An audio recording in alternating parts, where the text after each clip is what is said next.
راغلو خاغلو ته په خیر راغلی او هرکلی وایم. ډېر محترم سرور شمال صاحب د چا له مخه چې دا بنډار جوړ دی او موږ دلته راغلي وو. د دې ترڅنګه زمونږ ډېر محترم ودود جان څوک چې په هارمونیم باندې ناست دی او ډېر لوی هنرمند دی، موږ ورته ډېر لوی احترام لرو. بیا د خیبر پښتونخوا نه راغلی راشد خان راشد، جاوید زمان خټک صاحب، د دې ترڅنګه زمونږ بخشیر انقلابي صاحب، بحری کمال ایڈوکیټ صاحب، فضل ربی صاحب او زمونږ نعمت زاده صاحب او د دې ترڅنګه زمونږ نور ایڈوکیټ ملګري، څومره ملګري او بیا زمانه د نوم هیر نشي د ډیوې لاندې تیاره وي زمونږ میرسلام صاحب او بیا دلته ما څه ډاکټرز کمیونټي هم ولیده، بزنس کمیونټي راغلی ده. ټولو ته په پښتنه مینه د دې خاورې په تاریخي مینه باندې هرکلی او په خیر راغلی وایم.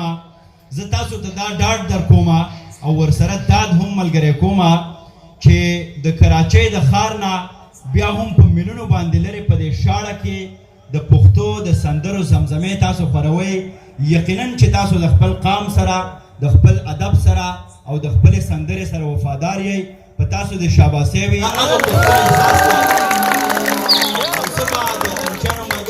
دا مخکې رور ته زمونږ مخکې و امیر صاحب یقین په خدای وکړه چې ډېر کمال دی وکړو. ستا د یو یو آهنګ نه رنګ نه مې خوند اغست او ځکه خدا موږ ډېر په ډاډ باندې ویو چې ایک ہاتھ میں رومال ہے ایک ہاتھ میں تلوار، پشتون کا کردار جو وار کرے وار جو پیار کرے پیار. تاسو باندې د شاباسۍ وي. دا سلسله مه پرېږدئ، رښتیا درته وایم دا اتڼې زموږ نه روانې دي، زمونږ دغه هنر زمونږ نه روان دی. او یاد ساتئ پښتنو ګورئ که دا اتڼ مو بیلو که دا هنر مو بیلو هېڅ را سره نور نه دی پاتې. ګورئ دا دنیا به مو داسې لوړ تیر کړي. بشر نوید صاحب وایي چې دا دومره لوی ښار دی چې دلته داسې مګرمچان دي چې لوړ به دې تیر کړي او ټوخی به د پسې هم ونه کړي. نو که مونږ غواړو چې خپل اګزسټنس جسټیفای کړو، پښتانه دنیا ته وښیو، دا اتڼې به نه پرېږدو.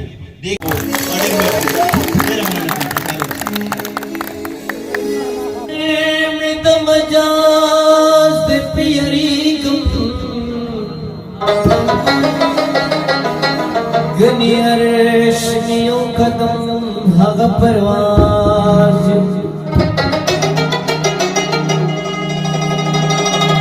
چې دی مینې کړم غریب د سلطان.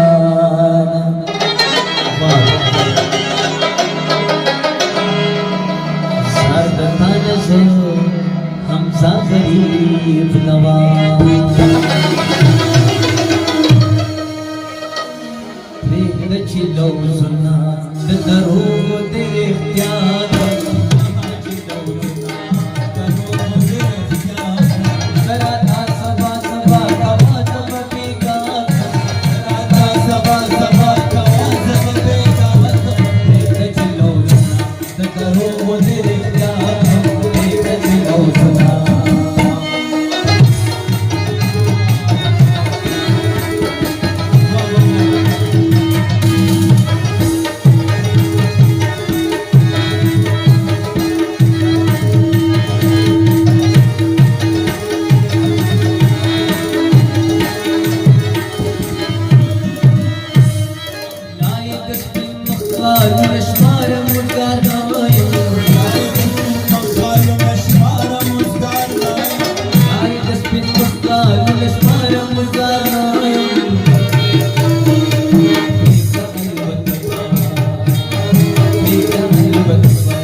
شکر